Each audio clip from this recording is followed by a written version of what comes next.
journey, nonetheless. Yeah, definitely, man. As long as you put the work in. And the crazy part is, for me, it doesn't even like seem like work. Like I enjoy. It's like you're genuinely interested. Yeah, so it's like learning about other people's journey, learning how they were in situations where they felt that they couldn't continue, that they wanted better to for stop, themselves. you know, and also realizing that, hey, I have to better myself. I feel that one thing that we lack is, like I was telling you, is conversations, and I feel that through conversations, you know, you're able to motivate, inspire. You know, I'm the type of person that just kind of like to be in the background and just observe, and that's how I'm able, you know, to learn. So the reason why I wanted you on the show, Christopher, you want to Chris? Is because I saw something that was rare. It was something that I saw, that it took patience, that it took dedication, you know, and it seemed as maybe at one point you felt that you couldn't do it, but then you was like, nah, I can do this my way, my style. So, and this is just by me just observing, because now I'm trying to see what's going on in this guy's brain, because you don't think like everybody else. I don't care what you can tell me whatever you want. Like you can, I know it. Beloved is the same thing. He doesn't think the same way. It is like it is what it is. Right. So I'm actually fascinated with those type of things, because I was a psych major in school for a little bit of time, and the mind always like fascinated me. So that's why I wanted to reach out to you, because I want to get into your thought process. Sure. Yeah, how were you introduced to it? You know what? Where do you get your inspiration from? You know, for each project. You know, right. Things of that nature. Because I feel, you know, when this is out, maybe that could help somebody out. No, definitely. You know, or inspire them to want to create. So, those are the things I want to touch on, beloved. You just going. I mean, anytime we get a chance to conversate with forward-thinking creatives, we were speaking off camera, and you were telling us you were in Portland. Yeah. At Nike, doing graphic design, doing cut and sew pieces, and for most people, like I'm from the sneaker culture. Going to Portland and working at Nike would be like a dream situation. Right. Sure. And you was in the big leagues, on the main stage, and you were like, nah, this ain't it. So to have that type of gall, to have that type of nerve to say, you know what, I'm gonna walk away from the main stage and create my own platform. Yeah. That's something that is encouraging to a lot of creatives to understand that, like, don't make a brand your God. You can become your own brand. You can build your own platform and have your own business. So, like tonight, you know, it's gonna be important for you to share the type of insight that made somebody walk away from that main stage. No, and the thing is, that kind of hit home for me, because growing up, I always used to tell myself, well, if I could work for Nike, life would be all right. Yeah, and you walked away from it. You understand what I'm saying? Yeah. So, yeah, man. Kev. So, let's start by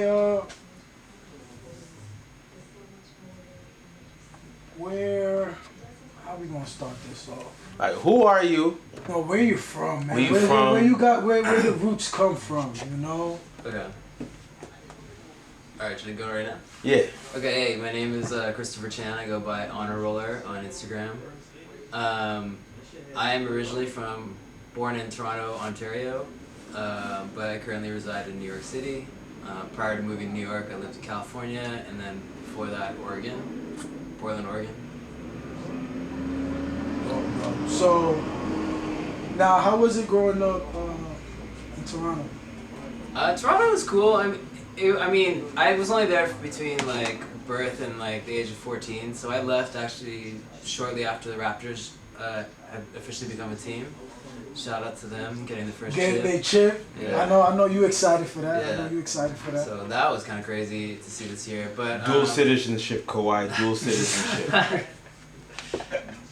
But Toronto always, especially at that time, like growing up, because like living in Canada, the media that you consume is half from the U.S. and the other half of it's from England, because it's a British colony, I guess technically. So I mean, we always looked at America as like, oh, this is like 2 years ahead of where we're at, or that's what I always felt like. You know, that's a place I aspired to live in. That's a place I aspired to buy clothes from, all that stuff. And I think that's just what I remember the most about like living in Toronto.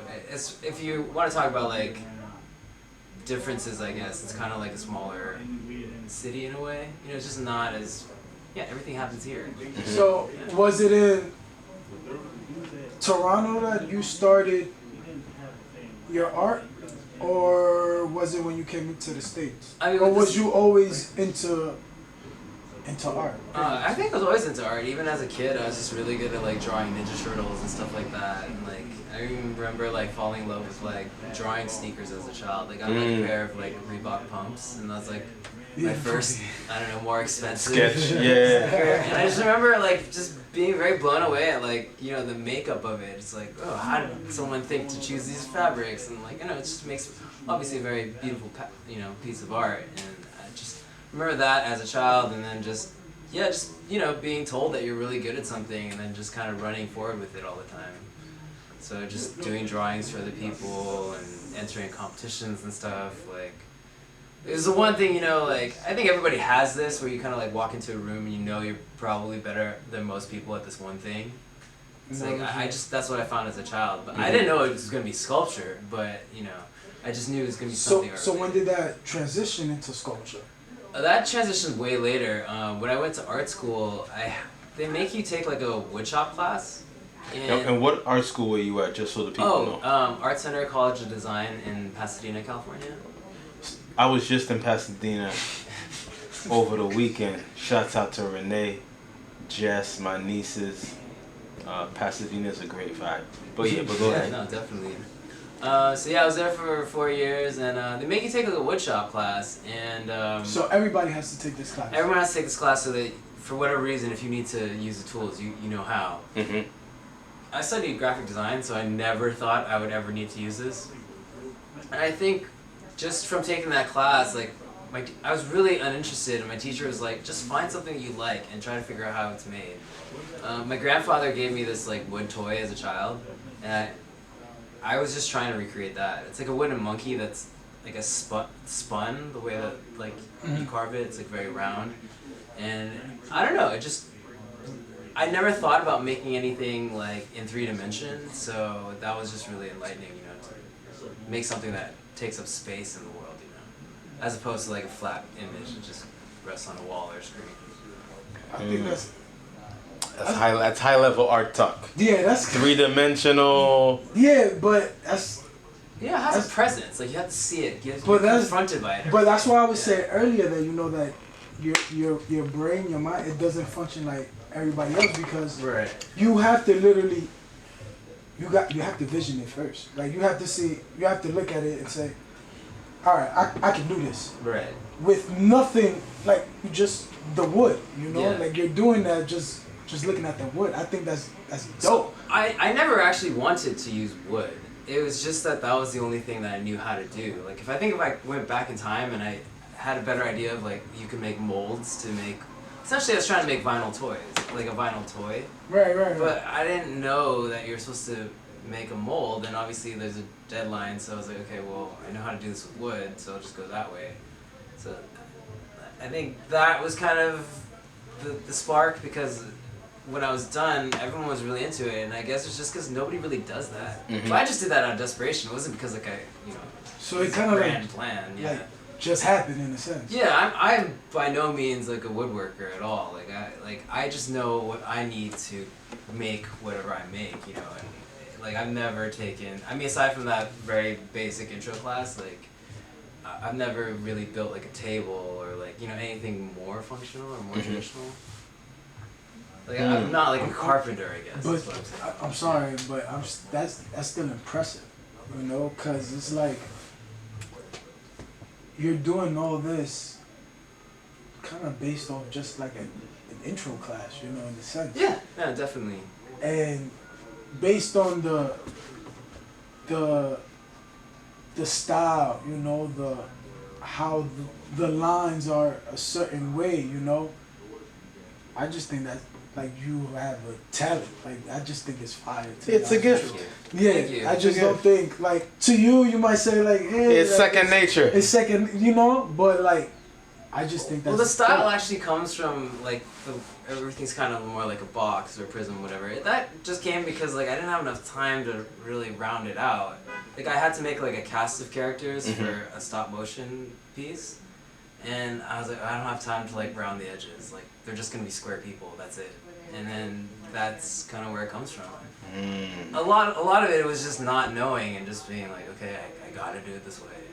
So I have a question. That's fire. So Thank you. these pieces that you make, did you look at other artists like Cause or? I've always been looking at someone like Cause, but I don't think no, I mean for inspiration towards this, not specifically. Okay. For me, it was just really it came from doing the figures, which I guess comes more from. I guess Cause was around this time too, but like just all like the Kid Robot stuff. Kid Robot. Are you into Takashi Murakami at all? Yeah, of course. Okay. Yeah, this stuff's great, and like looking at those guys, and then a lot of people around them making toys and stuff. I think that's where it came from, and that's where like I started making the characters. Okay. And from there, people kept saying you got to make these life size, and that's when I started scaling them upward. And then how the shoe vases or planters came about was I just didn't finish the whole body. I had the leg left, or I just finished the leg, and then I was running an Airbnb. I still do. And let the people know, so we do cross-functional marketing. Yeah, send me a DM. You can stay in my other room. Okay. No, we make it happen. I got the super hose. Okay. 10 minutes from the city. Right there. So yes, and they made the comment like, oh, maybe you could use these as like a vase or like a planter for the room or something. And that's kind of when I saw it, I posted it, and I think that's where it kind of caught fire. Like a lot of people really connected to it, and I was like, okay, cool. Like there's something here, like.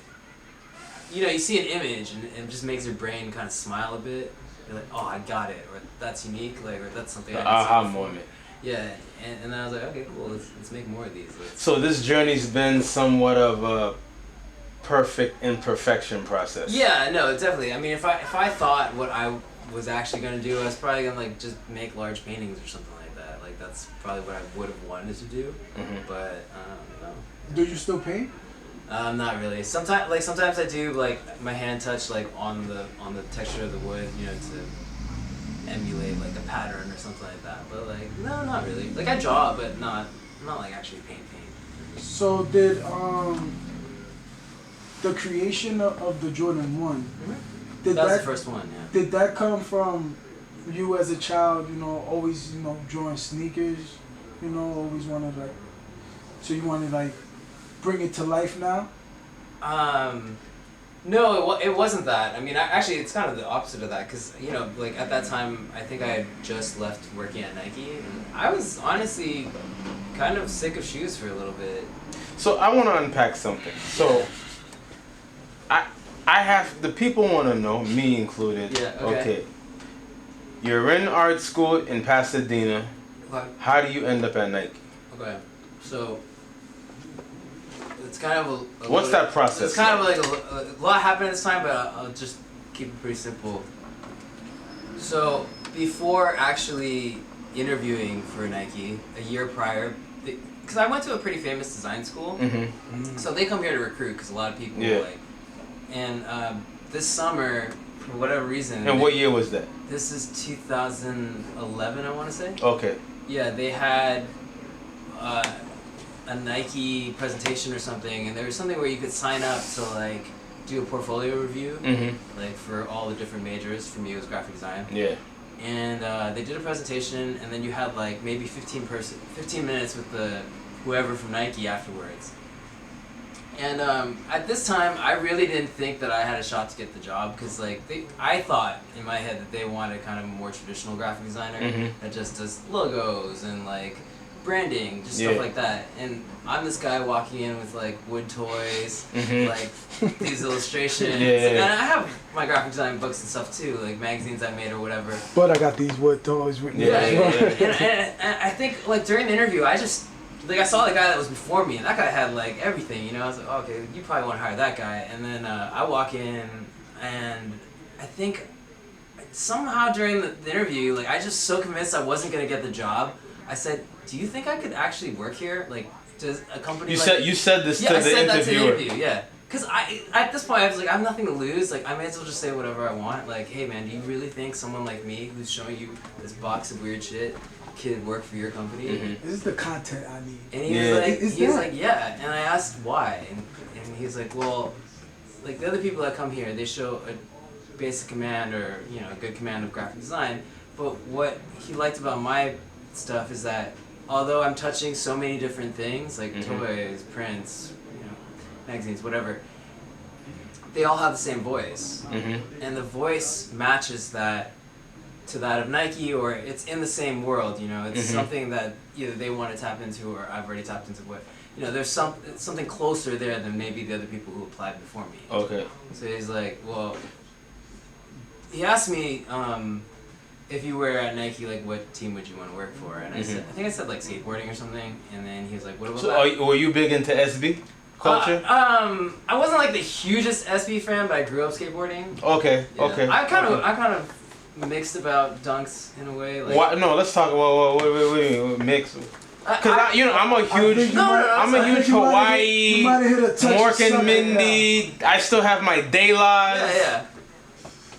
I was a bigger fan of the high tops than the lows, and there's always more lows than highs. Oh, okay. So I think that's why I So a functionality issue. Yeah, okay. I just liked wearing highs more, and I just hated how they were always lows. Kind of stupid now when I think back. I should just bought whatever anyway. But yeah. Okay. So you asked him. Or he asked me. He asked you. What do I want to be at? Okay, and then you said. I said skateboarding. Skateboarding. He said. Like, what about basketball? I was like, yeah, that's probably my number 2. So, a while goes by, nothing happens, and then I think like maybe the next semester I get a call on my phone from Portland, Oregon. I'm like, what the fuck is this? And they're like, hey, would you like to come spend the summer here? And I was like, really? And I was like, yeah, I got it. So you get to Portland. What's that experience like? I wanted to talk about like what happened before. Before that, okay. Before that. So this is kind of important because I think this is also where I had maybe a leg up over other. Yeah. So I ended up. So there's. You guys probably know this, or maybe you don't, but there's a sneaker design school in Portland, Oregon called Pencil. Okay. Yeah. So Edwards. Yeah, Dwayne. Yep. Yeah. Dwayne Edwards. So I to the people. Took Pencil, I think in 2010 or 2011, whatever. Like, basically maybe a couple months before I interviewed. And I took this because I just love sneakers, right? Like everyone else. But the only thing is, like, that class is more for people. At least at my school, it's more for people who are product design majors. I was a graphic designer, so like. I was just like, fuck it. I think as an artist, you have to delude yourself into thinking that you can do anything. Yeah. So when I was there, I took the class, and it was very early on. So like he still had like a lot of people from Nike coming in like every day, and that's for like 2 weeks. So after a while, you sort of understand, at least from a design standpoint, like how they like to tell stories, how they want to present it to, like, they're giving you tips on basically what their formula is. So I kind of absorbed kind of a lot of the lingo and just kind of. So you had the cheat codes. Yeah, I had a bit of a cheat code because I know how you guys talk about your projects. Because I heard about it for like 2 weeks. 2 weeks. Yeah, nonstop. So I think when I went back, speaking to a Nike person again, maybe, yeah, I could talk the language probably better than any other applicant. So what you're telling our listeners is knowing the company language is important. Okay. Duly noted. So yeah, I mean that was super important, I think. But what I also learned was when I took that class, I was not meant to be a footwear designer. Like there's guys there that could just so much more talented than I was in that field, and that was really humbling and important learning thing for myself. You know, and I found that for me, like the thing I actually liked doing more so than designing an actual shoe was telling the story of the shoe. Like, 'cause I think you think about a brand like. I don't love every Nike sneaker, but I like what the brand means. Yeah. And what I saw of it coming up, and I think that's where I wanted to concentrate my efforts. Not so much designing the next Jordan or whatever. Okay. Yeah. So what, I was gonna say, so you get the Nike. What's the first project that had you on? Okay. If you. No, I remember. The first project I worked on. This was actually really big. It was the World Basketball Festival 2012. So the really big one in New York was 2010, where like Hove played and everything. Yeah. So this is a takedown version of that. So it's much less than it was in DC, but like I loved the first, like seeing everything in the first one so much. I was like, okay, cool, I'm excited either way. And it was just to make an entryway into this basketball court in DC that was, I guess, where they held workshops and where, I guess, Team USA or the Dream Team would practice. So was this at Berry Farms? No, Goodman it was League? at the Armory, I think. Okay. Yeah, and my job was to just they wanted to tell a story. So this is 2012, and it had been 20 years since the original Dream Team. So it was telling the footwear story of like, okay, these are shoes from 20 years ago. In the middle was like a row of shoes that was like, from 92 to, I guess at the time was the Hyperdunk. Yeah. And then on the other side, the jerseys of now and the footwear of now. Okay. So that was really cool. The first time I ever worked on like spatial design and and then doing such a big event and then seeing people like actually react to the work in person, as opposed to coming from school where you're just making mock-ups of stuff. Yeah. That was really awesome to see. And I remember near the end of it, they let us go. They took us to one of the games. It was Team USA versus the Brazilian team, and it was just a very surreal moment for me because I just never thought in a million years that like if you're good at design, it could take you here. I'm looking at Kobe, LeBron, like all the top NBA players on the court at one time. I'm sitting like behind the backboard, like 10 rows, and next to Big Tigger of all people. This is DC. DC, also OG in the sneaker game too. When he had the basement show on BET. BET, y'all need help. So, but that's a conversation for another day. And another thing was like on the other side was I saw President Obama kind of on the sidelines, and it was a very crazy. You're like, yo, moment. I'm here. I just never thought I could be in the presence of all of this. You didn't know that what you was creating could open up so many doors. Yeah, or that hard work could take you to a place like this. I just never, I never seen anyone else do it. Right. So, yeah. So once you was done at Nike, you went back to Cali or you came? No. So I was actually I stayed at Nike. I got hired on after my internship, and I stayed about 2.5 years. And then when I left, this is the thing about working where you intern, is 10% raise of nothing is still nothing. So tell the people that one more time. A 10% raise on nothing is still nothing. Nothing. Okay. So when you start as an intern, you don't get paid very much because clearly everyone knows you're the intern. Yeah.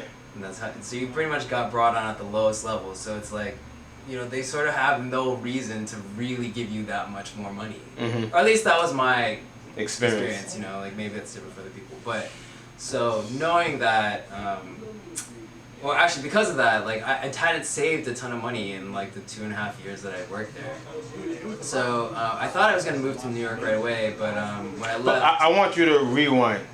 When do you get to the point where you like, you know what, I'm going to leave Oh, okay. The This is a 800-pound much gorilla. longer story, but okay. So when I'm an intern at Nike, it's kind of interesting because they pretty much treat you sort of like a mini celebrity because you can think about it. It's like a giant company, and like all of a sudden there's like 100 kids running around. Yeah. And you know everyone is pretty jaded from their normal job, so they want to talk to these people, right? Yeah. So they pretty much set it up so that you can talk to anyone. Like everyone's super welcoming, and like they'll help you with any project you want to work on. But that ends when it becomes your job. Mm-hmm. I didn't quite realize that yet. Because the thing was, when I had finished my internship, or during my internship, I met with Dwayne from Pencil, and he was telling me, you know, like, you still have school left, so most likely you're not going to be hired. And I was like, okay, cool. Like, that didn't really, like, hurt my feelings or anything. I was like, okay, it's a reasonable expectation or whatever. So I kind of just went into it, like, not necessarily that I wanted to be the best employee. I just wanted to get, like, cool shit under my belt, so when I went back to California, like, I have some cool stuff to show, you know? Yeah. Experience. Yeah, like, I wasn't thinking about, oh, I gotta get a job here. Yeah. So when I did, I don't know, this is probably horrible to say, but maybe I just didn't take it as serious as some people did, because I never expected it to happen. Mm-hmm. So I think, and also the job that I ended up getting wasn't what I was doing as an intern. I moved away from doing, like, event design and, like, brand design to doing apparel graphics for running, which, you know, culturally that's a completely different thing, yeah. Yep. And it's not very specific, and it didn't resonate with me as much. And also it's like sometimes you get a manager that you don't vibe with, and then that makes it really difficult. Tell the people. So you didn't like your boss? No, I didn't like my boss at all. Okay. Yeah. I mean, I don't think it's a secret. Yeah. Like, I mean, it was pretty clear. But then at the end of it, I ended up being able to move on to a different team, and I loved being on that team. It was doing graphic tees for women's sportswear. Okay. Because at that time, this is 2014, 2015, like, graphic tees weren't that popular then. Like, everyone was still wearing, like, you know, solid colored stuff, especially women. Yeah. So it was kind of nice because I could kind of do whatever I wanted, and it was just a big improvement from the person before me. So, but after a while, I think I realized I was just heavily underpaid, and I kind of asked my manager, I was like, hey, like, you know, we've been killing it in women's, am I going to get a raise anytime soon, or am I going to get promoted? And he said no because of my previous, I guess, review or whatever. Every year you have this thing where, like, a manager, review. like, it's a way for corporations to screw you out of money. Yeah. Go ahead. Basically. So I did poorly because obviously my old manager didn't get along. So it's like, that would bite me in the ass for another year, and it was like, okay, either wait the year to get, you know, a better review, or he just basically tell me there's nothing he could do for me. I was like, okay, cool, well, if that's the case, then, like, literally, like, 30 minutes later, I just gave him my resignation letter, because I was like, let's clap it up for that one. Yo, no, you know why? You're a fearless guy. You know how many people are scared to just leave their jobs? Yeah, no, sure. I mean, I've talked to people about that all the time. But for me, it was like, okay. So a half an hour, so you go back to, walk me through this process. So you go back to the computer. Yeah. And you basically was. I Google, like, resignation letter. Templates. Yeah, I copy that shit and, you know, just change it a little bit, take a deep breath, and then just like, okay, today's the day. Did you give them 2 weeks? I actually did better. I gave him 3 because I liked the person I was working with. So I was like, you know what, I'll work with you to get to this point on the project. Yeah. And he said, okay, 3 weeks. And I was like, okay, cool. Like, I'll say. You know, I still have loyalty to that person, you know? Right. So when you give the letter, right? In your mind, you're like, okay, so what's next? Yeah, no, definitely, of course. But I also am of the mindset that, like, you have to have this self-belief, right? You have to believe that you are the exception to the rule, even if you're not. And it's just like, okay, if this is shitty or whatever, like, you still killed it at this job. Like, in a year, you could probably come back. Like, people know that you do good work, right? Yeah. So it's like, okay, let's just see what happens. Okay. And I think also, like, the girl I was dating at the time, like, I ended up talking to her about this a lot, and I think one day she's like, if you hate this so much, why don't you just leave? I was like, okay, I guess I will. Yeah, okay. Like, I mean, it had been brewing up for a while. It wasn't just like I said it in that moment, you know. You was getting there. Life. It's it's also the other thing. It's like sometimes like it takes quitting your dream job to like really live your dream. Shit. That's Boss. deep. Boss. Boss. That's deep.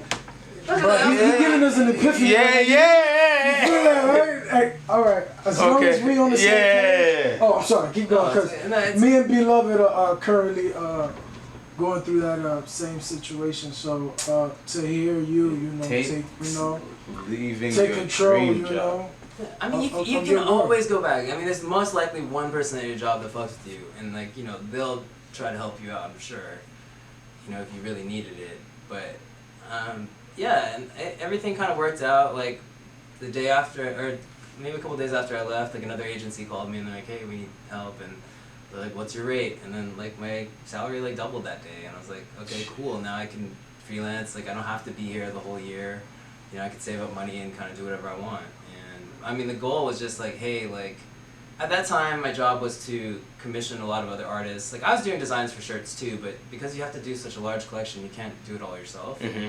So you have to, essentially art direct other people, send them emails, but hey, can you do this for me, blah, blah, blah, and kind of chase after them for art. Yeah. And I was like, and of course it's Nike, so everyone says yes, and I just thought to myself also, it's like, hey, I didn't come to school so I could be the guy that bugs everyone for art. Like, I want to be the guy making the art. Yeah. I want to be that artist that, like, you guys get excited about in meetings. Mm. Like, I can't do that if I'm here all the time. Yeah. So we mentioned a couple artists, but are there other artists that you didn't name that inspired you? Yeah, no, definitely. There's an artist by the name of Michael Lau. He was like the real kind of godfather of like the vinyl toy movement. Like he was doing this like I think in the mid-90s. And my childhood hero is a guy named David Cho. David, I've heard that name. Yeah, David Cho. He's like he's done a lot of stuff for Vice in the past. Got really famous for doing art for the Facebook office. That was a really big inspiration to me growing up. Just because I met him in person and I never really seen like I guess like an artist before. I was like 17 at that time. Like I'd never been to an art show before that. I thought like a museum was something you did like as a school trip or whatever. Yeah. And then I saw girls and there's free alcohol and it's different. Like music playing. I was like, whoa, this is cool. Like, yeah. What is this? And you guys are all here just to look at this guy's art. And it was like another Asian dude. I was like, oh, okay, this is really cool. Like, and the stuff he was doing was really like provocative, and I was like, oh, cool. I didn't know that this existed. It just kind of blew my mind for a second.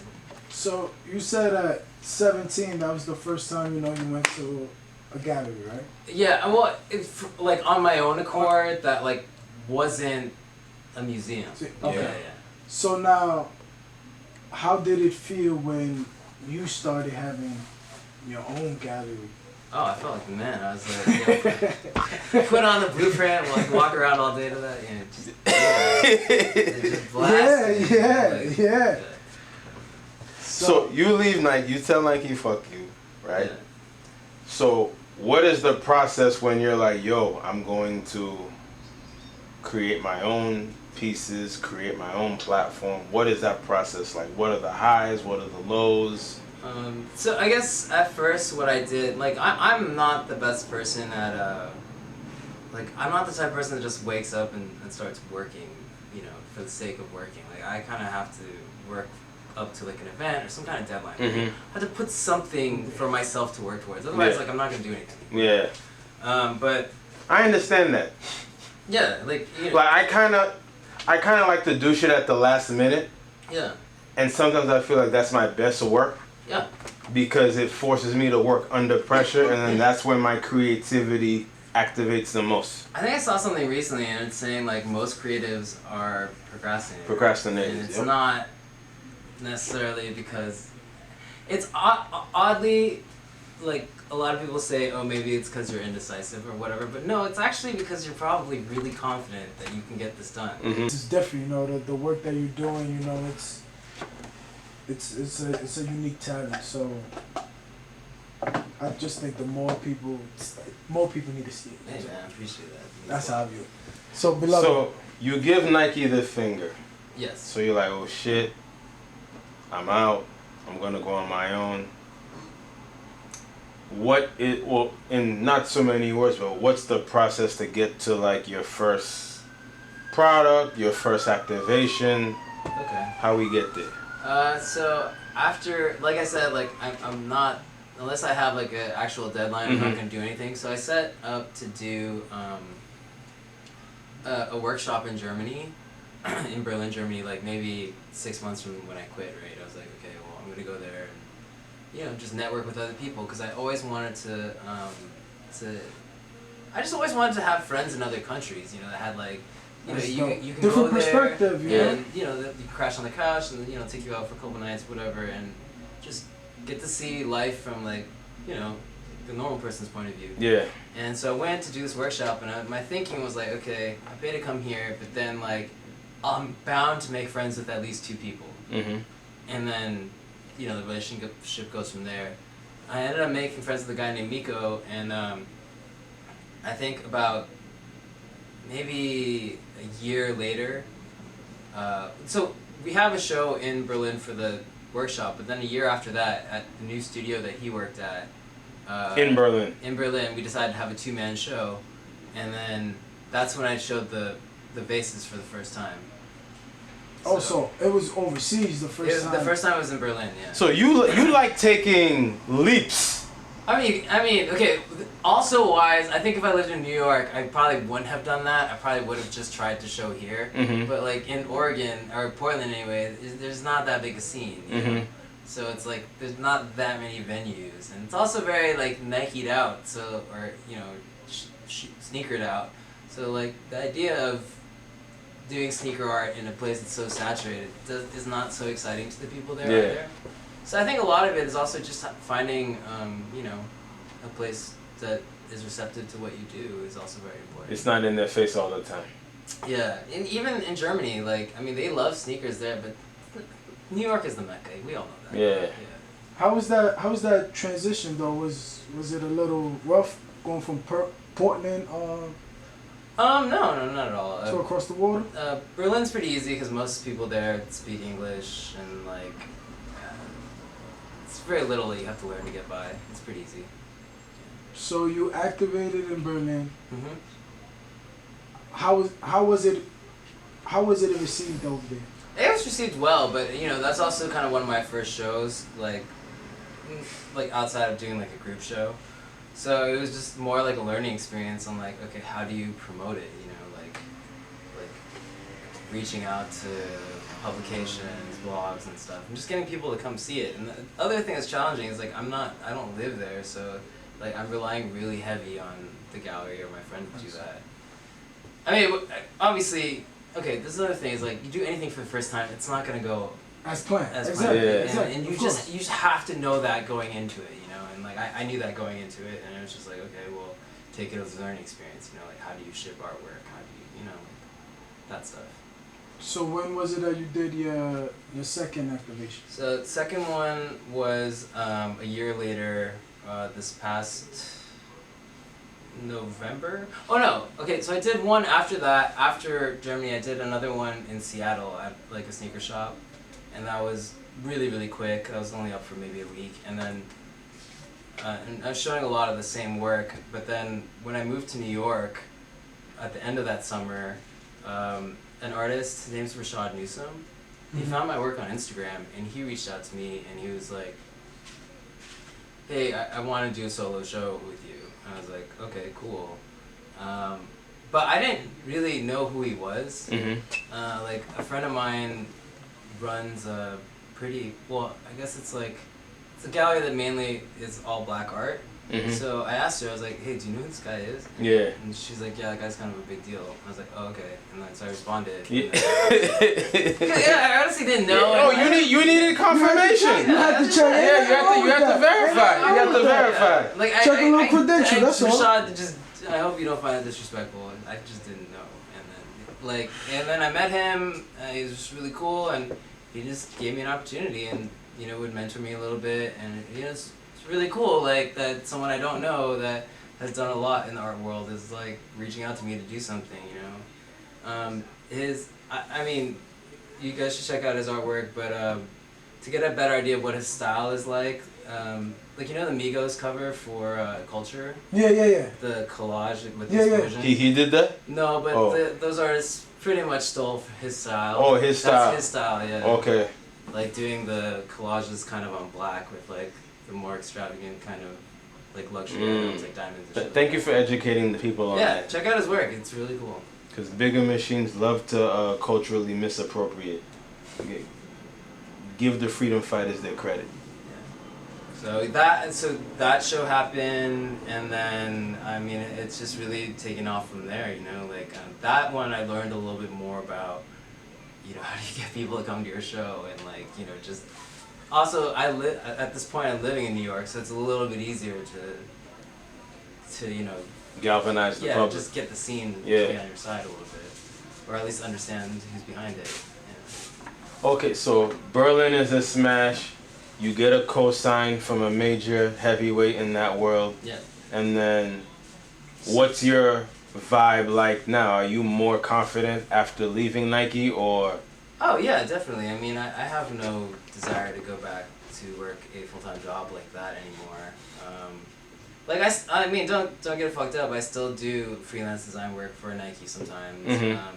This year I've made it so that like I'm cutting a significant amount of that. Like I still do jobs if they're really cool, but for the most part I'm just, you know, putting up another wall. It's like, hey, like I gotta really see if I can swim in this water, you know? So you do that by just, I guess, jumping, yeah, and just see what happens. So like before this I was working at Uniqlo, like, you know, freelancing there, and I was like, man, this is like really easy money, but like, you know, I'm not, like, I hate being here. Yeah. Literally, I'm just like, why am I here every day?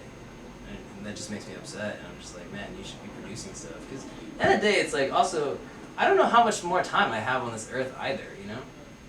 And it's like, if I don't try my hardest to, you know, make the work that I want to then, like, what's it all for, you know? Like, I don't know if I live for anything else, to be honest. Fams, I believe, I'm sorry, I believe in signs, I believe in moments, I believe we're getting a sign, beloved, right? That's right in front of us. Did you hear what he just said? I heard. That's true. We really don't know. We really don't know how much time we have on this earth, right? Yeah. And so what the hell we got to lose? It's literally nothing. It's like, I don't know. I also try to think of myself as like a character in a movie sometimes. It's like, okay, do you want to watch this person continue to do the same thing day in, day out, you know? And I also look at like, you rewind that back. No, I don't think I don't want people to miss like, that. Imagine you're watching a movie of your life. Right? Mm-hmm. Like, would you want to see your character just doing the same shit every day, like, and hating it, or you know, not loving it as much as they love something else, not knowing, you know, when it's gonna end? Like, you're just gonna continue to do the same thing. It's like, why?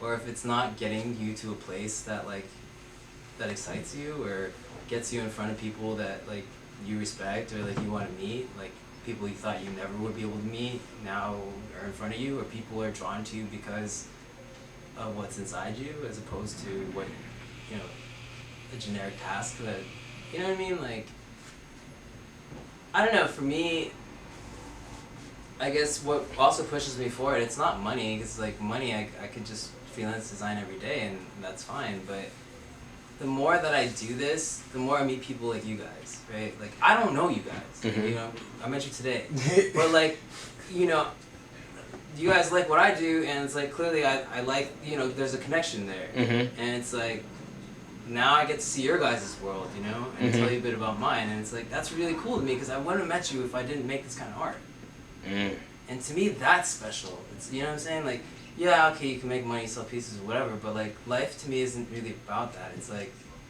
you make the work to inspire others or to meet other like-minded people, and then like, you know, you just grow the tribe, or, you know, and you guys now tribe, that's one of my favorite words. You guys can all now do stuff together, or, you know, like, it's just getting us all to a better place. The more that I show people what I'm interested in, you know, or like what I want to make. And I think like that's the power in it. It's not really, not money or fame or any of that. It's like, how can I just enhance the time that I have on Earth, you know, with people I like. Doing the stuff that you like. Yeah, just doing it, and then like, okay, sure, like there's things I've tried that I failed at for sure. Like I'm a really shitty stand-up comic, for example. Really, you tried that? I tried doing that, yeah. What inspired you to do that? I think like when you're working in the studio alone, like you listen to like a lot of podcasts and like stand up, and it's like you're like, well, my life's interesting too. Like I want to talk about it, or like.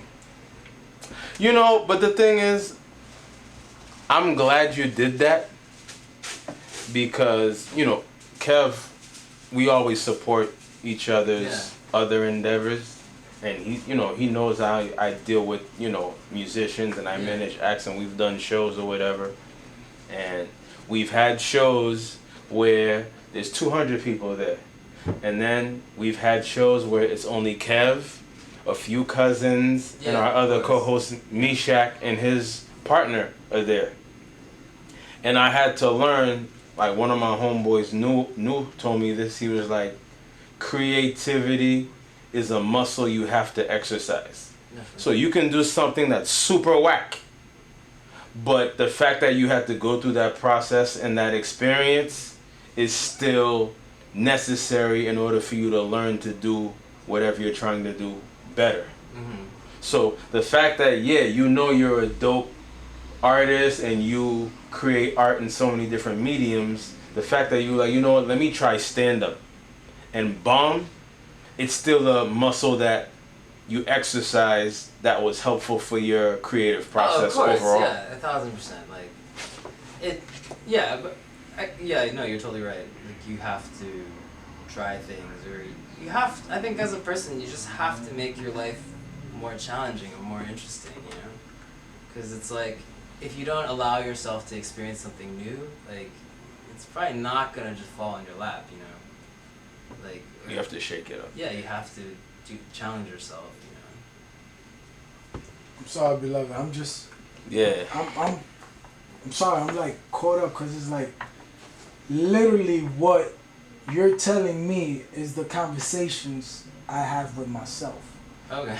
So it's like, it's kind of crazy that, you know, you're literally like saying how you view your life, you know, how you view how life should be, right? You know.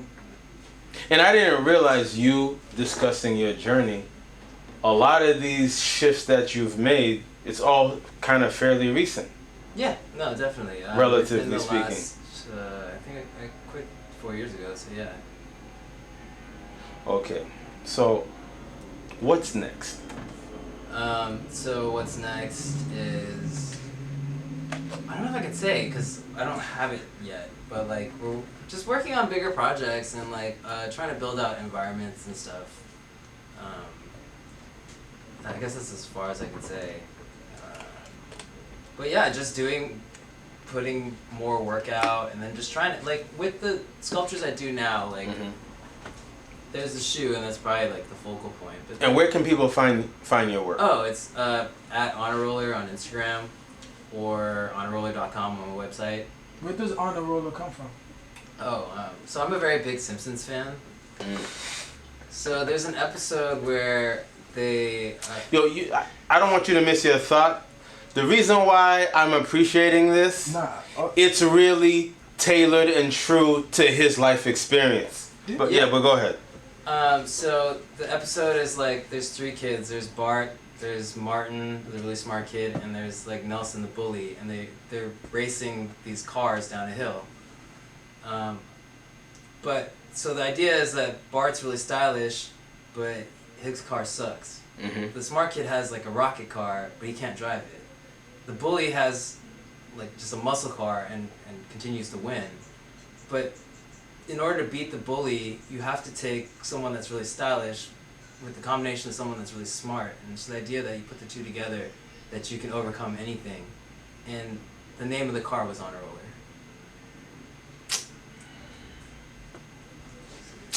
It came to me oddly in a dream, and I remember... Shit! Don't do that, man! Don't do that to me, man! And I was like... like this. It came to you in a dream. No, it was. Yo, he's in tune with God. Nah, And I was like, man. this is so this name is so stupid, but like. But you trusted. But I trusted because I saw. You trusted. I have to. I don't know, like.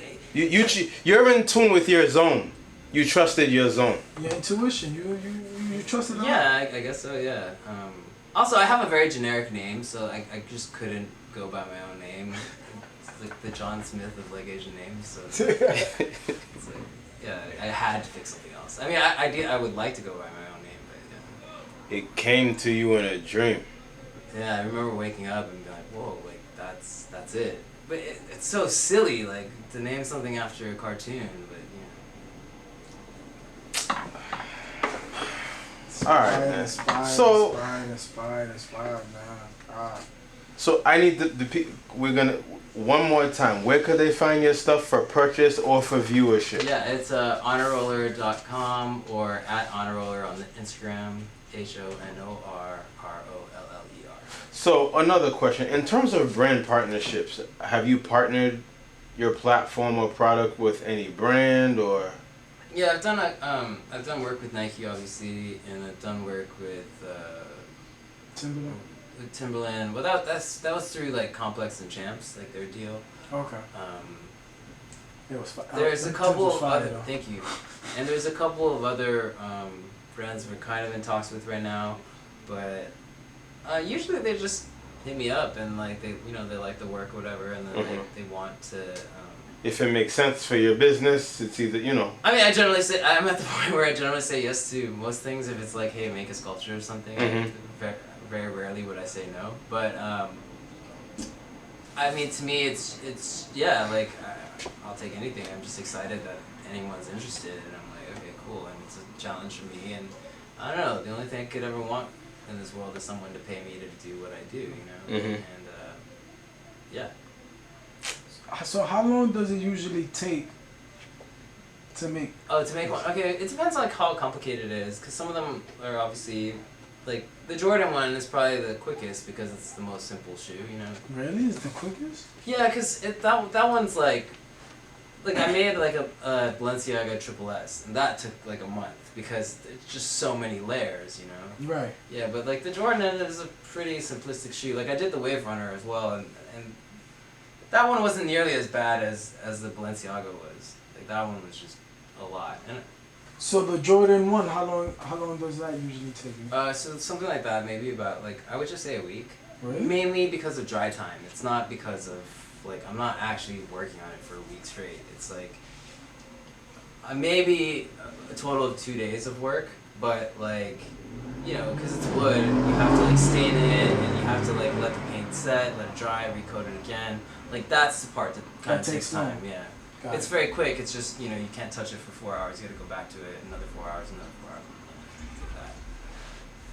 Like that. I mean, sometimes I wish I had an art that was like I could just draw something and post it or whatever. But and you wouldn't be you. Yeah, exactly.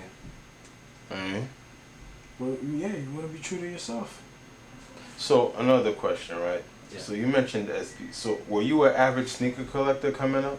I mean, I'm not like in this. I just never had that kind of money to buy like any sneaker I had. Like when I was in college, like I wore it. Like I know, or like the fact that you're not doing what everyone else is doing is what makes you cool.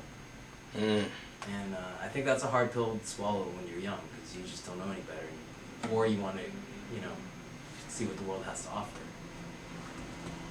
But as a young creative, I would just say, hey, like continue to do what you do, and like don't always necessarily chase money, although that's really important. It's just like being true to yourself and finding your voice in what you do is really important, I think, because we live in an age where like anyone can kind of like copy anything. Yeah. And like producing things is a lot faster. It's like I think one thing I've done in my creative career, whether it's like at art school, I just never liked competing with anyone else. Like, I never wanted to do something like someone else. I found that like it's easier to stand out if you just don't chase what everyone else is chasing. All my friends wanted to make logos or posters and that kind of stuff. Where even motion graphics. Like nobody I graduated with from art school makes wooden sculptures. And like to me that's exciting because it's like, hey, I'm unearthing my own thing, you know, like let's see how far this goes, you know. As far and like I think also when you put yourself in a zone where you're constantly looking at other people, like you're constantly refreshing Instagram to look at, like, let's say you're a graphic designer, or you're looking at like everyone else's style, like you're not really giving yourself the time to breathe and like, you know, think through what you're gonna do next, because you're just so worried about catching up with other people. I would say just take time away from looking at stuff and just see what you actually gravitate to. Focus on yourself. Yeah. Keep that focus on yourself. Because, you know, like, as far as paid gigs, you will be told forever as a creative to copy someone else's style. Like, that's just the way the world works. Like, people want a certain result, and, you know, they want it. They you know, they're looking at data, they come up with a certain algorithm. Yeah. This comes up, this gives us this. So yeah, and I'm gonna be honest with you. Like, when I talk to people at the corporate level, and it's like I end up getting into arguments with them because it's like, yo, no offense, bro, but you sit in a cubicle and you surf blogs to figure out what's really going on. And my whole thing is, me and my guys, we're outside participating and witnessing like new movements, new platforms developing in real time. So it's just like I try to tell them, once something hits Hypebeast or Highsnobiety, it's pretty much too late. It was already bubbling. So stop telling me to look at this movement or that movement when it's like, yo, I probably told you about this 6 months ago. You just didn't listen because it didn't have 50,000 Instagram followers on it yet. So I grapple with that internal battle myself, where it's just like, yo, I know what I'm talking about, and all you're doing is crunching numbers, but at the same time still trying to figure out how to navigate getting them to understand where I'm coming from in my perspective. You get what I'm saying? No, I get what you're saying, yeah. I mean, there's two different roles in that. It's like there's the person that's on the ground like you, and then there's the person that is trying to fit that into, you know, the corporation, like the money. They're trying to put the money behind it, but like they're not there, so they don't get the full picture. And I think that's actually a very interesting lane for someone like yourself or I. It's like that's where our value comes from. You know, and I think that like that's a fight that, you know, I just have to continue to fight. We're just gonna continue to fight because that's what makes us us. You know, us. Yeah.